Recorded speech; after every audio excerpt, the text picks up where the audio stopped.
just the feeling of being safe is healing. Just the feeling of being with somebody with whom our whole system can settle into a sense of safety is treatment, and then prepares for also moving deeper toward these wounded places.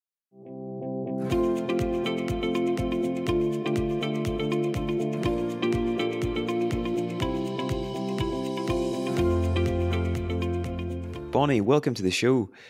To get started, could you maybe tell us what is co-regulation and to what extent can we say that human beings are built for this? Yes, I think it's really important because we hear so much the word self-regulation as though it's something we're supposed to do on our own. But we're actually built, it's in our DNA that we are with each other, that Steve Porges, the polyvagal genius, says over and over again that connection is a biological imperative. And so we are intended to be with each other in ways that our nervous systems support each other. So if I'm having what's called a neuroception of safety, which just means that my inner world is fairly quiet and the outer world isn't bringing me anything that really scares me, and maybe I have someone I care about close to me, that'll give me a neuroception of safety, which is how my body feels safe and assesses in nanoseconds that safety is here. And then if I come to you, and even if you're feeling a little upset or something, our nervous systems begin to join, and the quiet in my nervous system can help you find a quieter place in yours, because we become one system. We just become part of each other. It's just the most natural thing. That's so interesting. And you can see, because we've evolved for thousands and thousands of years in these very close-knit groups, how this might have been evolutionary advantageous in our past for groups to have this kind of mechanism for regulating each other. Right. It goes back to mammals. It isn't just humans. Mammals, the mammalian nervous system began to develop this when once we had the need for, say, parents to care for their offspring for quite a long period of time, then there needed to be these ways that we connected so that we could support each other. So it goes back in evolution way before humans. 100%. Now, in your book, you talk about this. There's an article from David Bornstein in the New York Times in 2014. It's titled "Teaching Children to Calm Themselves." What do you think this reveals about our culture's underlying assumptions about what constitutes good mental health and well-being? Well, it's a very interesting thing because the article is written by someone who has a more left hemisphere kind of take on things and is trying to figure out how we can be more independent, because that's what the left hemisphere does, how we can self-regulate and all of that. But what I love about this article is, even though the author is of that mindset, the women that are working with the women that are working with the children in here clearly are not of that mindset, because they're very aware that when a child is upset, what you do is bring them onto your lap first, not as an afterthought or as a last resort, but as the place where we begin. So even though the author of the article is kind of caught in this left hemisphere individualism, independence, self-reliance, self-regulation world, the whole rest of the article is about the exact opposite. So it's a really powerful article. It talks about how when we've had trauma, when we've had upset, when we've had cultural experiences of poverty and things like that, that we need to have another nervous system to support us so that our own can develop. And it's really beautiful the way they talk about how they are with these kids. I love that article. There's a part in your book I just want to read out here, and I'd like you to expand on it after, that I find really interesting. So, commenting on this article, you said, rather than advocate for teaching self-regulation, we might speak about entering into relational environments that support internalization of nourishing others for ongoing co-regulation. Could you maybe expand on that a bit, Bonnie? Sure. What are your thoughts on that? Well, we're not always going to be able to be with somebody who feels really trustworthy and warm to us. I mean, we just aren't. We're in all kinds of environments, and we're by ourselves a lot too. And so built in again to the way that our systems work over time. We've developed, and again, not just humans, but other species as well.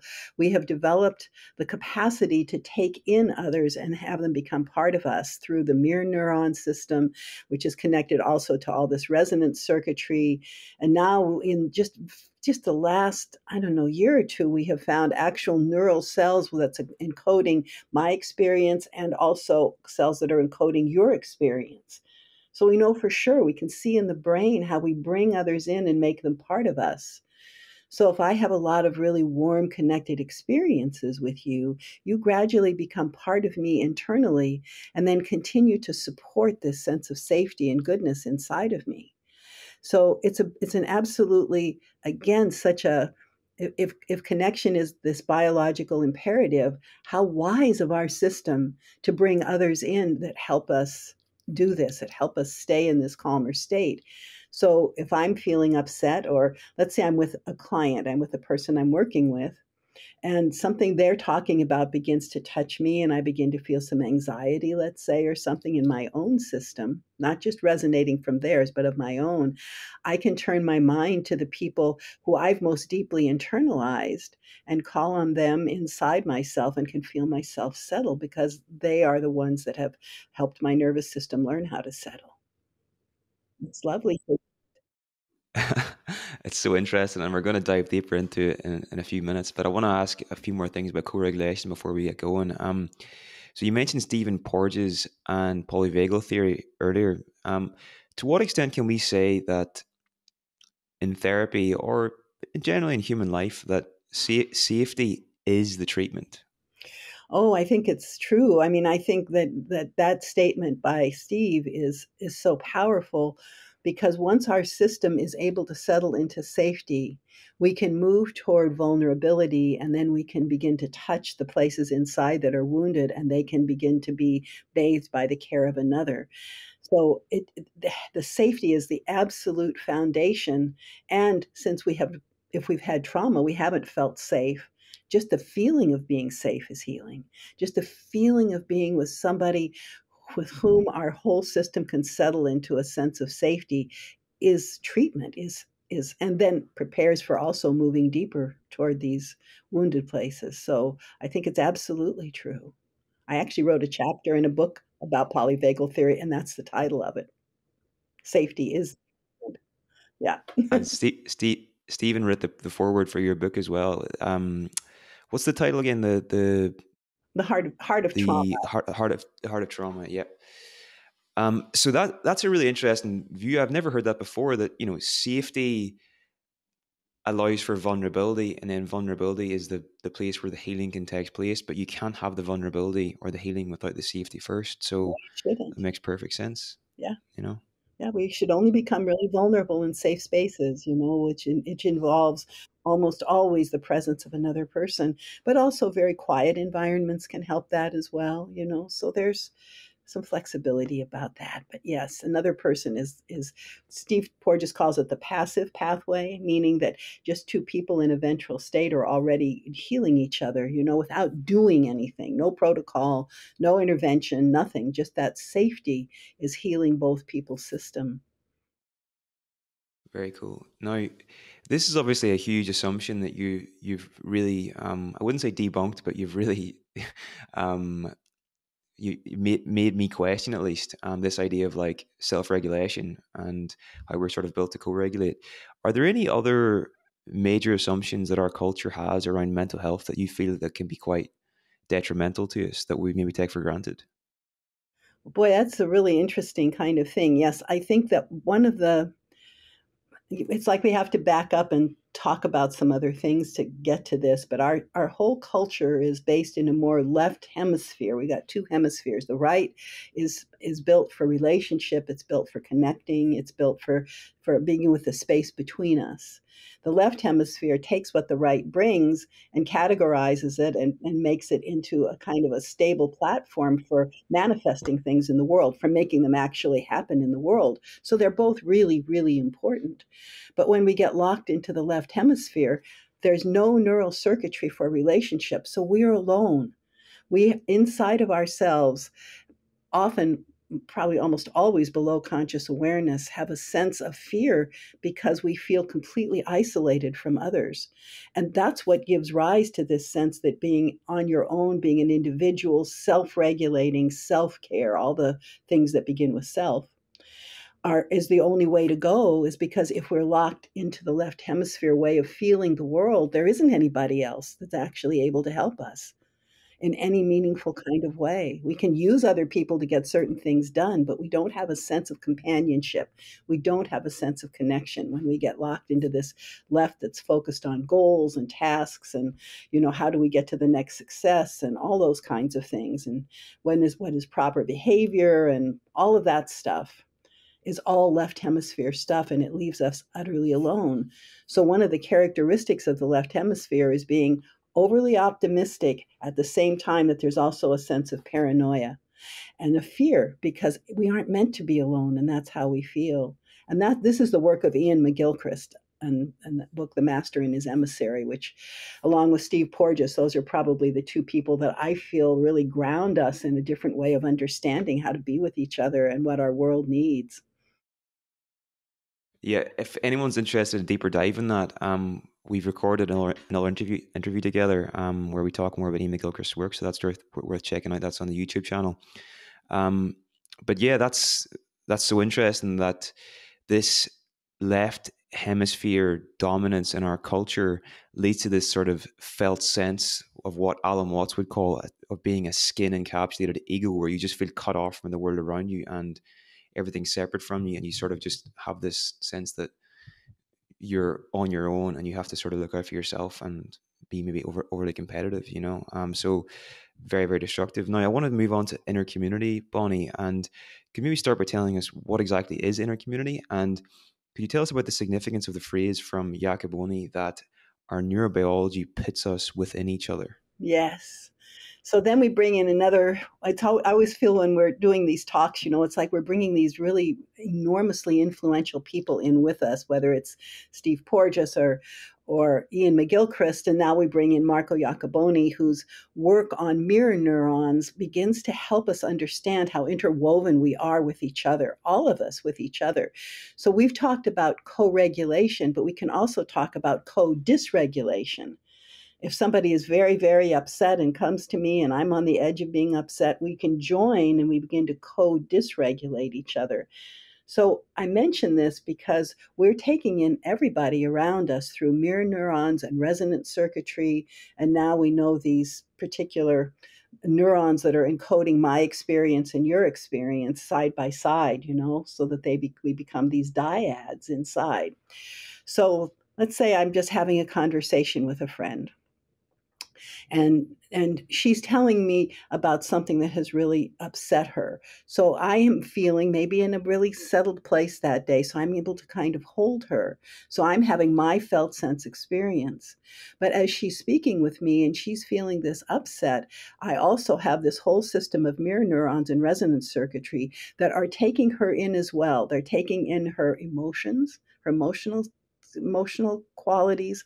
We're taking in the sense of what's going on in her body, like body to body, we're taking each other in. I'm taking in her intention. Is she doing something to harm me, or is there, not has nothing to do with that it's much more benign? But I'm also taking in how she looks, how she sounds. If she's reaching out to touch me, what's the quality of her touch? I'm taking in all these sensory pieces as well. And then as we end our conversation, there's now a dyad inside that's holding my experience and her experience together. And that becomes part of me. That's woven into me neurobiologically. Now, if we never ever have a conversation like this again, this is not going to have much influence inside. But if the pattern of our relationship is that she comes to me when she's upset and I become her regulator, then over time that dyad gets stronger and stronger and stronger inside and has more of an influence on how I experience the world. So we're doing this all the time. You and I are doing it right now. Wow. You know, I understood the first part, but I think what you say, that the second part is particularly important here, that if it's an ongoing thing, it's more likely to become internalized and part of the self. Whereas if it's a one-off, it might not be as helpful going forward. So is this why things like one of the reasons why therapy might be so effective for people in helping them to change? And Yeah, because we become part of our people. I mean, everyone who comes to see me, and I see them maybe for 6 months, a year, but lots of people for multiple years. I've worked with really severe trauma for a long, long time. And so we truly become part of each other. But it isn't only them internalizing me, which can be very helpful to feel like when they leave the therapy room, I go with them, but they also come with me. I'm internalizing them as well. And so we carry each other in this really beautiful way. And that's why Marco says we live within each other. We literally live within each other. Um, Long before Marco Iacoboni, Einstein said we have an optical delusion of separateness. An optical delusion, because I see you over there and I see me over here. I have an optical delusion that we aren't interwoven. When in fact, Einstein realized from a physics point of view, everything is interwoven, and that's the actual reality, that we're all influencing each other all of the time and carrying each other forward. We become permanently part of one another. So sometimes when I'm talking with my people, we'll talk about whether the internalized person that we're maybe working with at the time is a little one or a really big one, because people that we're around all the time, especially early on in life, have a very large internalized presence inside of us. We're with them every day. And maybe they have more than one kind of presence. Like my dad was very playful, and I have a really playful side thanks to my father. And I can feel him throwing me up in the air when I was a little kid or being silly with me and all of that. My dad was also highly critical and could really nail you about any little thing because he was terribly anxious, and so he could do that. So I also have an internalized father that could make me feel shame and fear. So I have more than one father inside, and we almost all do, as these parents of ours have many different characteristics. And so we begin to get in touch with parts of people who've been traumatizing for us. That tendency for me to feel easily blamed or shamed, even though I continue to work on it in therapy. I'm 80 now. I think I'll be doing this until my last breath, to work with that. But it's left me vulnerable to feeling shamed when people aren't intending that, even because I had such a strong input for all those years I was with my dad. But you can also count on me to be silly and all that kind of thing too, because that's really easy to access. this is so interesting. So it's almost like when someone's going to a therapist, it's almost like you're going there and you're almost installing that, to use like a computer metaphor, it's like you're almost installing that person as part of your psyche for ongoing regulation afterwards. If the relationship goes well and you work together for a period of time, they become part of you. Right. I like that language better than the installing part. The installing part, computer ones come from that more left hemisphere place. So but we're bringing them in. They become part of us. They become literally part of the community that we are inside. We have mirror neuron activity probably in the womb, but for sure right after we're born. So we're doing this internalization thing from the very beginning of our lives. And we carry on as a community inside, not just as an individual self. There isn't such a thing as an individual self without all of these other people, because that's not how we're built. We're built for community, literally. It's amazing, isn't It's it? incredible. And one of the things you said in a previous interview we've done is that maybe one of the most important things that anybody could do for their mental health is to seek out these kinds of nurturing relationships in our lives. Could you maybe speak to that? And then you give a really interesting example in the book of a friend of yours who works with the homeless community and a bottle of water. Can you maybe tell us about that there as I well? will. It's one of my favorite stories. I just am so touched by what happened. So so the story goes that he worked almost entirely with homeless men. And one of the things that's a big concern is dehydration when you're on the street, because there's not access to water. And so he knew that this man was dehydrated often, and he would encourage him to drink. So one day he came in and was not really very accessible for doing therapeutic things or anything like that. But my friend just felt like he wanted to give him a bottle of water, so he gave him a bottle of water and then he drank with him. And without any words of like, you should be drinking more water, I worry about you kind of thing. They just had this drink together. And the next time he saw this man, the man had the water bottle with him and had been using it the whole time because it gave him the feeling of being cared for and being with this person who had given him the bottle of water. So it became one of his most treasured possessions because in that way, he was bringing this man with him every place he went. And this was with no intention to try to get him to drink more water, which never worked. But the connection works. The connection made this an extremely valuable and important thing for him to be carrying this other man around in the street with him every day. That's incredible. And just, something that comes to mind here as well, like in the way that the bottle of water, I've got one here, represents that connection between the man and uh, the counselor or your friend. Do you think it would be wise then if someone has a nourishing relationship with, say, a therapist or a close friend or whatever, if they could find some kind of object to bring into the relationship as well with them that they could carry around with them? Wouldn't have to be anything too significant, but just any kind of symbol of that connection. Do you think that could be therapeutically beneficial? Oh, absolutely. If it's something that kind of springs up naturally, I've been wearing this necklace for 20 years now. See that? It's plastic. It was given to me by a person who is incredibly dear and supportive to me.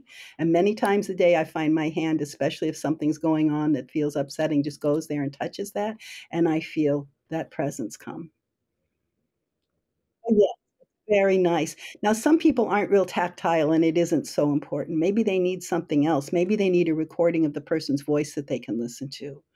And I have read many stories to favorite stories to my people that I've seen, so that they can hear a bedtime story or whatever story it is. The Velveteen Rabbit has been a particular favorite, so I've read it. And then the voice activates inside of us. We have mirror neurons around sound as well as around sight. It isn't just seeing something, but also touching something or hearing something also activates the sense of that person inside. So I think with our people or with our kids or whatever it is what works for them. What is it? Is it the sound of the voice? Is it something tactile to touch? What is it, a picture? What is it that most touches that person? Because everybody's an individual and has different ways of sensing that connection most powerfully. Definitely. Now, have you thought here about any link between this and dreams? How this might show up in dreams at all? Well, I think certainly our inner community can show up in dreams. I had such frightening nightmares as a child that I still have a slight resistance to even hearing people's dreams because I pretty much shut off memory of my dream life probably by the time I was 10 because they were so terrifying. So I'm not really great with dreams, honestly. It's not a pathway that's easy for me, but I have people come in all the time and tell me, I had this person in my dream. It didn't look anything like my dad, but it sure felt like my dad, or it sure felt like my friend. And I think inner community can be very active in dream life. An extension of dream life is doing sand tray therapy, where we are using images to build worlds. And boy, it's all about inner community. And it's very similar. Some of the Jungian sand play people would say that it's conscious dreaming is what sand tray actually is. And I've been doing that since 1993 and really love it. And you can just see that the entire tray is populated with the inner community of people. It's Wow. right Okay. there. And um, so we from having this conversation, it's clear that we have these native parts of ourselves, that might be like the inner child that's wounded or whatever, but we also carry the the other part of other people as well, which you call imported parts. So how can we distinguish between these different parts of ourselves whenever we're doing this kind of work? Sure. Well, it's kind of the most natural thing in the world because somebody will be telling me, let's say, about an experience they had with a sibling 10 years ago. Doesn't have to be when you're a little kid, it could be any time, you know. And I can just ask them, do you see this person or do you feel their presence? And nobody ever says no. I mean, if they're talking about it, they've already brought the person into the room. So they might not be able to see them visually because that isn't how their system works, but they can feel them perhaps, or they can hear their voice. You know, that there's a way that the presence of that person inside, since they're not sitting here in the room with us, clearly they brought them in inside them. And so as people start to think about this a little bit, it's like, yeah, these people walk around with me every day and guide how I see the world in some kind of way. You know, like if I like I begin to say see my father's face talking to me about school and how he really wanted me. He had to leave school very early in life when he was 14 because of the depression, and he had to go to work to try to support the family. And he was absolutely determined that his girls were going to go to college and all of this kind of thing. So he was very supportive about school. So when I think about school and all that kind of thing, I can feel my dad's like warm encouragement about that in my body. So he's right here still encouraging me about those kinds of things. So again, that's another aspect. Playful dad, encouraging dad, critical dad, you know, emotionally unable to express himself dad, you know, who I don't think I had a single emotionally meaningful conversation with my father ever in our lives. He just couldn't do it. So I have that distant dad. I have all these different aspects of him right here with me that I can easily feel, even just me saying those words, I feel a shift in my body when each time I call on one of those aspects of my father. You know, I can feel a warmth around school. I loved school. There was a lovely place to be for me. And I can also feel my yearning for him to be able to talk to me and just couldn't do it. You know, I can feel that in my body now. So we continue to carry this. So in therapy, if I'm the client and my therapist notices that I have brought this dad into the room, we can also turn to the dad inside and we could say to my distant father, what's hurting you or scaring you that you can't talk to your daughter? And that internalized person will respond just the way an inner child would or an inner teenager would or anything that's of my own. You know, I've encoded enough of him, taken enough of him in that he'll be able to respond eventually and let us know what it is that makes it so hard for him to have a conversation. Just a quick break here to tell you about an exciting new membership we're developing, and then we'll get right back to the show. This gets you access to our mastered library of over 5 years of psychology conferences, including over 230 talks and interviews with the world's leading psychologists, professors, and authors, unlimited CPD certification, transcripts, quizzes, premium passes for our annual conference, online courses with Richard Schwartz and Deb Dana, and more.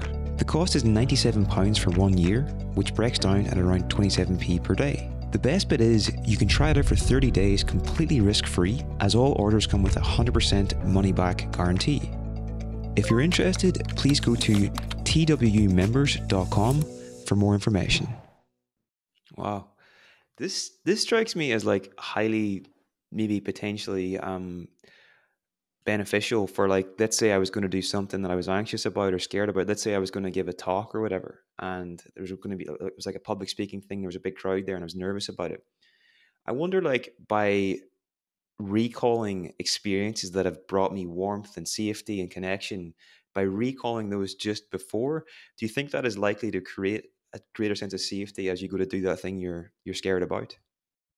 Yes, it will certainly help. I mean, it may not take it all the way away, but it certainly will increase this. Again, you'll have this sense of co-regulation, especially if it's somebody who's been really encouraging of you about your speaking or thinks you're a wise person, you know, or has something that relates to what it is you're about to do.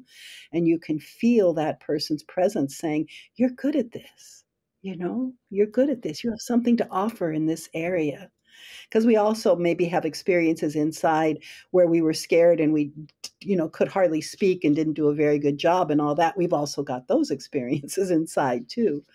So we don't want to ignore those. We want to acknowledge them, and at the same time, though, bring in those who continue to be an encouraging presence inside. Yes, it's very Cool. helpful. Okay. Now, how did you? This is a very unique understanding of human nature. Like, how did you arrive at the concept of inner community, Bonnie? Well, it's an amazing thing. Back in my 40s, I finally got some help for the trauma, the significant traumas in our family. And that person, without calling it inner community or anything, was very clear that other parts lived inside of people. He'd worked with people that had what we used to call multiple personalities, and we call it DID, dissociative identity now, and all that kind of stuff. And so he, I think, had a ringside seat in seeing not only the different parts of people, but who were they associated with? Like, how did they develop? If there was a terrified part inside, who was the one that caused the terror? And could this terrified part still see that person? Just happen naturally for him. And so in my own therapy, I experienced this back in my 40s. So it's been just a natural development from there because it was so helpful for me to be able to begin to understand and feel more deeply why it was that my mother and my father were so wounded that they really delivered an awful lot of wounds to me and my sister, just passed down through the generations. So it develops a real deep compassion when you begin to get in touch with the pain inside of those who have hurt you that didn't ever show you what their pain was because they were busy passing it off, to us. But it was still in there, and I was had internalized enough of them to be able to begin to sense that they were not even meaning to be hurtful. They just didn't have anything else to bring because of what had happened to them. Abuse is a form of attachment. And if parents have been terribly abused, they don't know how to attach to their kids any other way. Their system literally doesn't know how to do it differently. And so that began to develop in me this sense of compassion for my parents instead of feeling them as in some ways kind of like monsters inside, terrifying monsters in certain ways inside.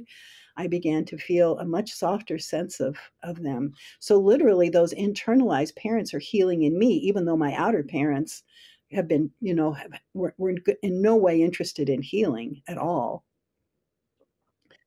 But inside, I could come to a compassionate reconciliation with both my parents, and I really, again, with years of work, really feel that about them. I feel so sad for what their experience was, and I don't feel the sting of and anxiety and terror that I used to at all around the things that happened. It's like it's really neutralized that and given, again, a sense of a healing community inside, even with people who were very harmful to me and my sister. You hear a lot these days about intergenerational trauma or transgenerational trauma, and this strikes me that this your approach is probably maybe one of the most direct ways of working with this and healing um, these patterns. Like, what are your thoughts on that? And yeah, what are your thoughts there? Well, I think that there is a lot to be gained in this way because if we go inside and we say we are working with an inner child part, if we come from that kind of thing, and this child begins to feel more, I'm the therapist and my person is bringing this child to me, and that child and my inner world begin to really connect. That's really good and it's really important. And the child begins to have a different sense of herself and things begin to change. But if we're not also working with, say, there was a sibling who was abusive, if we're not working with that internal part, then that internal part continues to offer abuse inside. And you have to either do something to block it off. I mean, you have to do something with that, or you continue to have periods of time where you feel that fear coming back because that internal person has not changed. So to me, it's absolutely the best thing we can possibly do in every way to also work with that internalized other person. And because our mirror neurons and resonance circuitry take in so much of that person, it is possible for that person to find the same kind of healing that, say, the child who was wounded finds.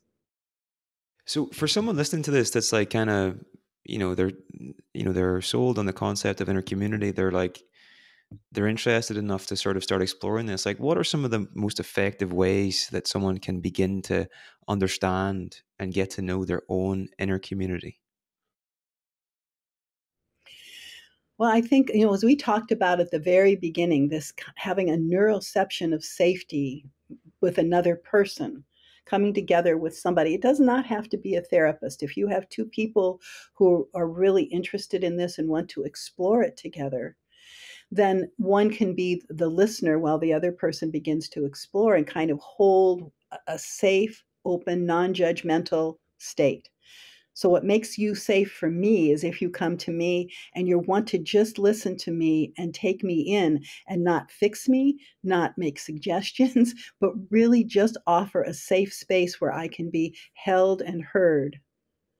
Then two people can certainly get together as listening partners, which is something we advocate in all the classes we teach, whether we're in person or online or whatever, is having a listening partner who will hold you so that you can really deepen into the experience of this.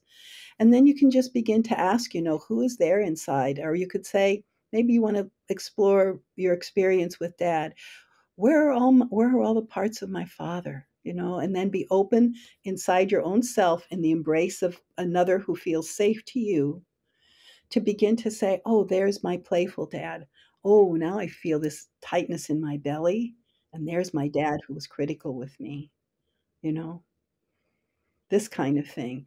And you just begin to explore in this way. Some people go at it in a more left hemisphere kind of way and begin to make lists and all of that. And that's okay. But the healing happens in the felt sense of what the relationship was like, not in the cognitive understanding of it. But cognitive understanding can be a place to begin. We can begin to think about how many aspects of dad or mom or siblings or teachers or whoever it is, are in there, and make some lists. And maybe that gives us a more settled feeling of some ground underneath us, like there's that. But then we want to begin to touch into what did it feel like to be together with that aspect of that person. But it's so important to be accompanied, because that's what gives that safety to be vulnerable, to touch these places and know that somebody else is there providing this container as you move through it. And slowly, slowly is always the watchword. There's no rush. For sure. Now, your book is unlike any book I've read before in terms of the way it's structured and the way it's communicated. So you've got a blend of relational neuroscience, you've got stories, and you've got these felt sense sort of interruptions throughout where it's all kind of goes into one and it creates a sort of holistic learning experience. So why is it important that people understand the the relational neuroscience here as well, and that the left hemisphere is given some, I think you call it like food or information to sort of keep it satisfied too? Why is that important? Well, it's an awful lot to ask somebody to go toward a lot of inner pain and fear. And the relational neuroscience, when we understand how this works, gives us some kind of solid foundation to stand on, I think, to go like, this is a normal experience. This is what everybody on the planet is experiencing. And and I can go at this in a way where as I like if I start to get in touch with a really scary part of somebody that has harmed me, if I can understand that that's a slice of them that I've internalized through this circuitry in me and now is part of me and will, because of that, be able to heal inside me, it's very different than just encountering the scary face of whoever that person was who hurt me. It's so regulating to have some sense of what is happening. Part of it is, that in a Western culture, we really worship science. So if somebody says science says this, it has a settling effect on us, like, oh, it's completely true, which isn't always true. Science can be as wrong as anything else. But what I'm saying is that when we bring in this relational neuroscience that we're discovering, there is a way that it can help us contain the magnitude of some of these really big emotions that come up, especially around people who've harmed us, and also can really encourage us to find those people inside who continue to support us, the parts of the people who've been really helpful to us, so that we keep them close by as well, which can be balancing too. So I have found it enormously, enormously helpful. And I found, I guess one of the sweetest things about this was I did a lot of supervision for a lot of years. And I don't know, anybody who's been a therapist probably remembers you did okay in school, you got through that, but will you be able to actually sit with people? You just don't know till you try to do it. You just simply don't know. So there's a lot of anxiety. And what I found was that as I began back in 2003 was my first encounter with Dan Siegel, and that was what really started me down this path. That from then on, as I was sharing what I was learning with my interns, I just watched their anxiety come down because they knew what was happening in the room. If somebody had a big burst of emotion, instead of feeling all flustered about it and not sure what to do, they knew what was happening in the nervous system. They knew about the power of them just being there in a holding space, and that this person's nervous system would begin to follow them. And it took away at least 50% of their anxiety. So there's a lot of value in it in so many ways. Parents begin to understand more about what's happening with their kids when their kids are misbehaving. In a left hemisphere society, bad behavior is terrible and judged and criticized. In a right hemisphere, there's a curiosity, the warm curiosity, like, okay, my child's upset and is doing this thing. I wonder what's happening inside them. I wonder what's going on.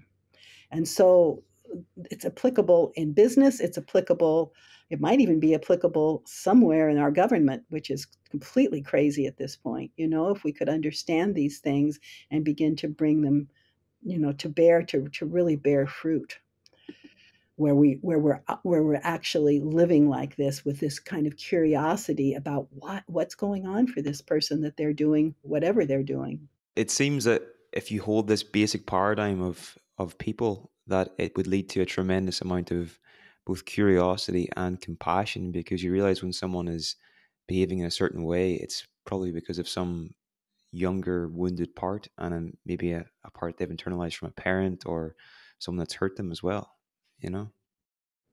Mhm. Well, right, and they're scared, and so now they're doing things to protect themselves, including acting like idiots, like what's going on in our Congress right now. But those people are scared and using all their protective strategies, because we develop protectors inside. I don't even like the word strategies. That sounds way too cognitive. But once we're hurt, we have to begin to develop some protection so that hurt isn't always flooding our system and making us not able to function in the world with the parts of ourselves that are more healed, that are more healthy.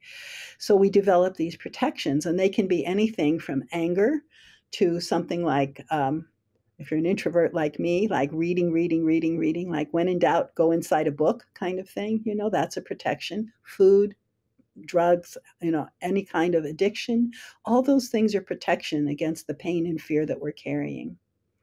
And so when we lead with that, we get a pretty messed up world. When we're leading protector to protector, we have a pretty messed up world because we don't have any ability to, again, find enough safety to settle and find real solutions to difficulties. We can't do it until we feel more safe.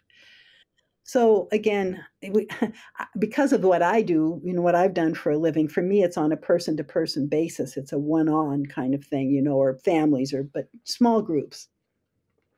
But if we could do this in a more cultural way, maybe there's some hope for even saving the planet. It gets pretty big, because if you're in the left hemisphere, the planet's a bundle of resources that you get to do whatever you want with.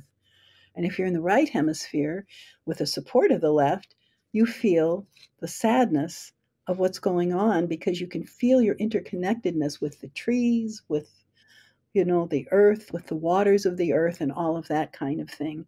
And then that leads to kind treatment and care for the planet. So it has consequences that are existential for us, as well as one on one how we are with each other. It strikes me and makes me wonder that will we ever get to a point in the future where people that are in positions of power, like let's say politicians and CEOs, like I wonder, could we ever get to a situation in the future where it would almost be a requirement for these people to be in therapy, so that they're not leading from a protector partner and they're leading from like maybe a deeper place that is in touch with the right hemisphere and is more connected? Like I think that would be very, very important, because our society is run by people that don't take these things into consideration, you know? Well, and of course, a big piece of that is that the training of therapists these days is mostly left centric. So going into therapy isn't necessarily do anything to help heal these wounds, because it, if you're coming from a place where you as the therapist are the expert and you are going to do these various protocols and assessments and all this kind of stuff for people to heal, then there's not much safety there because you're not actually being with the person as an individual as they are in this moment. So if we want therapists to be able to help people, first we have to help the system that educates and trains therapists to do it differently. And if I were a lot younger, that is what I would be doing at this point, is seeing what we can do to change the way therapists are trained, because it's not helpful for the most part. So I'm happy to be helping younger people really get settled into this so that they can begin to be the ones that begin to change the system by which therapists are educated, because it's largely left hemisphere. If you were designing let's say a course for beginning therapists, and we'll just talk about the modules here, like the kind of key things that you'd want them to learn in the first 3 years, like just like bullet points, what would they be? Like, what would be the, the big things you'd have in that curriculum? Well, they wouldn't be entirely bullet points, because the first thing needs to be that the teachers, the ones who are actually, so remember, we're internalizing each other. So what you want therapists to do is internalize people who already are in a state where they can provide a neuroception of safety because they have taken their own mental health so seriously that they continue to get help. So that they, as they are in the classroom, are carrying inside of them this sense of neuroception of safety in their inner world, so that the therapists who are coming to study can begin to internalize that neuroception of safety from their teachers, rather than teaching a lot of left hemisphere concepts that are disconnected from any felt sense of safety inside the actual teacher. So it requires changing things from the top down, where the priority is, how am I attending to my own mental health? Who's got my back? Who are my supporters who listen to me and give me this experience of being truly held? And who's holding them? The person who's holding me also needs to be being held. So we want a society in which there are layers of support all the way through, so that we can all afford to be dealing with the things that are painful and traumatic and scary for us on a regular basis, so that we then pass down this legacy of it's okay to feel what we feel, and find healing for the things that have harmed us. So it has to start way back there somewhere, where the people who are providing the education are actually doing. I mean, you can talk about these concepts all day, but if the teacher doesn't embody it in some way, what's the student internalizing? So I was so lucky. I had the best supervisor for my first year as a therapist, who was one of my profs. And he was this beautiful, warm, supportive human being who had actually worked with schizophrenic people for most of his young training times, and had developed such a compassion and understanding for them. And he brought this warmth and care into our relationship. So between that and having a therapist that was modeling that for me, that's how I became a therapist, not all the theories and everything else I learned in school. They're of minor significance. Was of major significance were these two people who are becoming part of myself and of how I am a therapist. And if I think of Dave and Tim, I can feel them here with me. And then two or three other people who since then have also become an enormous part of what I do. Not the theories. The theories are secondary after the experience. And the experience is way more powerful. So it's a complete overhaul of a viewpoint about what matters about being with each other in this world. Wow. Okay. Okay. So the most important thing is that the people giving the training, the people that are teaching, they're embodying these principles and not just teaching concepts, not just passing on left hemisphere concepts. Like it's a thing that they will see these people in action. They'll take that in themselves. And then they'll pass that on that way. Well, they're internalizing them, right? They're internalizing them, and so they have the felt sense inside of what that kind of relationship is. The other thing is that it's really important during, I think, our training, that we get really good therapy. Most, not all certainly, but most therapy training programs do require you to do some therapy, but anybody can just walk through a therapy experience like that and not really bring much of themselves to it. You know, I mean, it doesn't say anything about the quality or what needs to happen. And so I think that there's a component possible that I experienced a little bit in my own training where you're actually experiencing having some therapeutic experiences in class. And I think that again, there has to be a neuroception of safety, and you have to know that your grade does not depend on you admitting that you have difficulties. You know that this is the very heart of it, is to bring our struggles in so that they can again be receiving this tender care, so we don't bring them to our clients.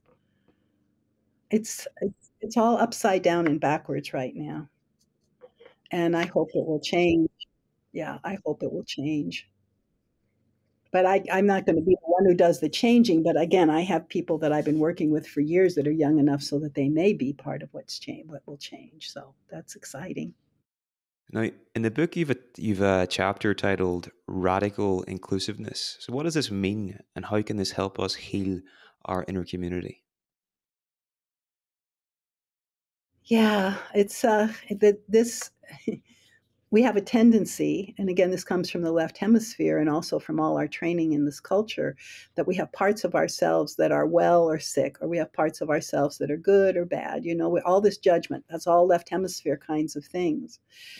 What if we come from a place where we think every part of us, even the parts that are mean and nasty or whatever they might be, have some value and some meaning, and that we want to approach them all equally as welcome here? There's a poem by Rumi that I imagine I quote in that book. If I don't, I quote it every place else. I just don't remember if we were able to put the whole poem in there, but it's called The Guest House, and it talks about welcoming the shame, the meanness, you know, welcome them all in because they're honored guests. They all have meaning, they all have value.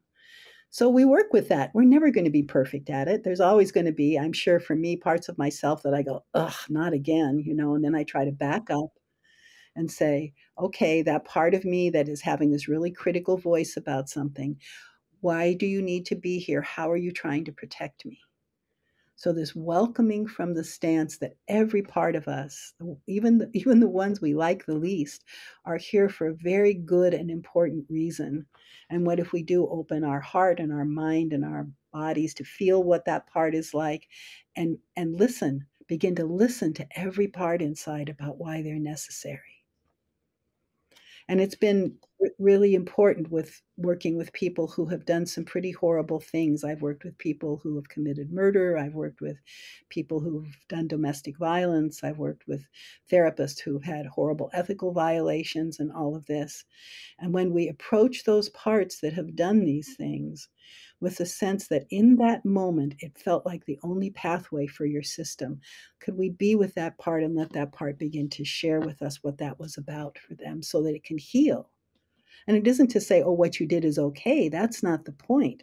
It's that it was inevitable in that moment. And how can we be with that part in a way that it never happens again because there's been healing for whatever the pain and fear was driving the terrible action? Interesting. Okay. Now, in the book as well, Bonnie, I'm going to read out something else here which I found really, really powerful. So, this is about how we can sort of work with protector parts so that they relax enough so that you can maybe attend to the vulnerable parts. So, here's what you say. You say, when we offer ourselves to your protector without judgment or agenda, the one that the protector is sheltering now begins to appear. And that is usually the child within the one who hurt us. These are often moments of deep transformation as our people start to have a felt sense of the pain and fear that drove the person to hurt. So, can you maybe comment on that and maybe how this can help, like, lead to more compassion for these parts of ourselves and the people that might have hurt us in the past? Yeah. Yeah. So if we consider a person, I use myself as an example often because I know myself more than I can possibly know anybody else, you know, and I've been working at this so long. But if so as I've internalized, say, my critical dad, and he in there is still feeling judgmental a lot at a younger age in my life where I could feel that pressure most of the time. So if I can go to that so his need to pressure and judge me is his protector. That's how he protects himself from having to feel bad about himself, is to get on my case. So if I can go inside to that father part and say, Dad, I trust you have a good heart. What's hurting you or scaring you that you have to be on me all the time? And after a while, it's almost like that protector part, because it's been befriended and has been said, you're not being bad, you're protecting, but what's underneath this? He can kind of melt down, and I can begin to feel this young boy inside my dad who was humiliated over and over and over again by his six older sisters and his mother. And it's that humiliation that he's trying not to feel by humiliating me. I get to carry it now. That's how we do it. We pass it down, and then we don't have to feel it as much. And so then I can so the child in me who was humiliated feels the presence of this humiliated child in my dad, and they know each other. They recognize each other, as both being hurt. And as this humiliated child in my dad is comforted, maybe by the child in me, maybe by the adult in me, maybe by my therapist or whoever's with me in that moment, the need for that protector of my dad's is no longer there so much, because this child is healing. This humiliated child inside my dad is healing. It's a remarkable experience.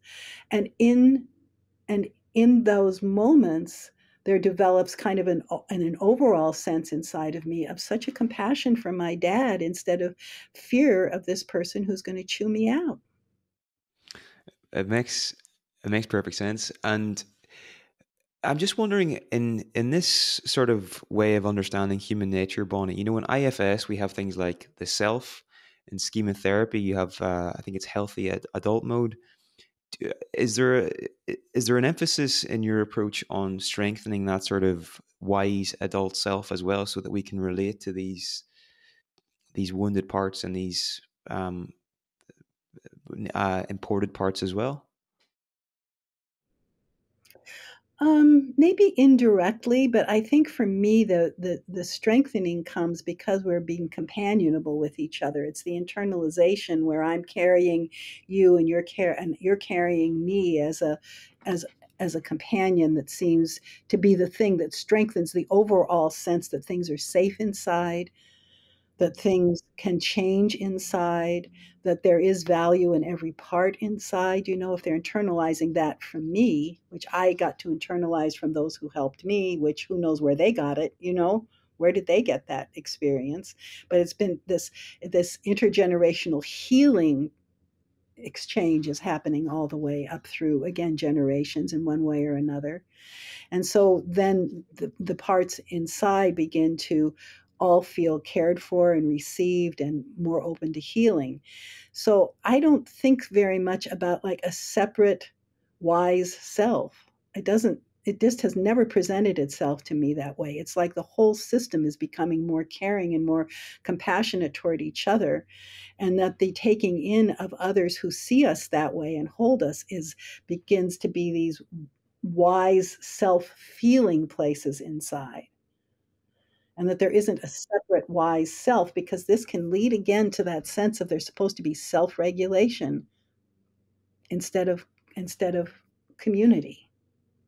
That the wise self will begin to run the show. It's like, no, how about we all become a community together, and we've internalized each other and we're holding each other, and that's really the source of wisdom, is this community. It isn't just an all by yourself thing. It's this community that holds the wisdom. There, I feel like there's a lot of wisdom in what you're saying. It's a very sort of organic perspective on what we fundamentally are, which is super cool. I like what you just said, an organic perspective on what we actually are. I really like those words. Thank you. Thank you, Niall. That really says it very nicely, because it's just a kind of natural unfolding that comes from listening to what's actually going on inside, and having respect that our inner world can reveal itself. If there's safety, then there's vulnerability, and then there's the ability to reveal what's in there, and we hold it together. We hold it together. We don't have to do these things alone. For sure, for sure, I don't think even our wise self wants to be alone. definitely. And just sort of wrapping up here now, Bonnie. What are what's something you would like people to leave this conversation with today? What would you like them to take away and maybe keep in mind going forward as they go about their day and their weekend? Gosh, I guess just the possibility that there can be so much kindness developed inside if we stay together and actually begin to experience enough of the goodness inside that we begin to be able to support one another more and more in healing these deep traumatic wounds that most of us are carrying, so that we can be different with each other in the world and that the world can actually be a different place. But even if the world isn't a different place, it'd be nice if our families were just different places. It would be nice if our workplace was a different way of kindness toward each other, of a trust that everybody's doing the best they can with what they've got inside. And how can we support each other to heal that, whether it's with friends and family, and it doesn't have to be in a clinical setting. For sure. Okay. Well, Bonnie, it's been an absolute pleasure to speak with you again today, and Well, thank I you. really want to recommend Bonnie's book, The Heart of Trauma. It's one of these books that has the potential to change how you see the world, how you see yourself, and I suppose how you act in the world as well. So I really, really recommend it. And where can people find or learn more about your work online, Bonnie? Yeah, our organization, we have a very little nonprofit called Nurturing the Heart with the Brain in Mind, and it's nurturingtheheart.org. And all of our classes are there, and we have a small but wonderful staff that is doing a lot of teaching that is really helpful. I would say one thing, if you're looking for a different understanding of maybe what racism is all about, we have Vanessa Timmons is on our staff. She's been doing this work for 30 years and is this remarkable Black woman who is a dearest friend, and she teaches a class called Embodied Liberation. And everybody who's taken have said, I never ever thought about racism the way that she speaks about it.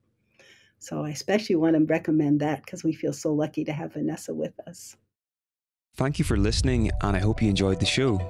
If you'd like to hear the full version, you can do so with the Weekend University Premium membership. This gets you access to our mastered library of over 5 years of psychology conferences, including over 230 talks and interviews with the world's leading psychologists, professors, and authors, unlimited CPD certification, transcripts, quizzes, premium passes for our annual conference, online courses with Richard Schwartz and Deb Dana, and more. The cost is £97 for 1 year, which breaks down at around 27p per day. The best bit is you can try it out for 30 days completely risk-free, as all orders come with a 100% money-back guarantee. If you're interested, please go to twmembers.com for more information.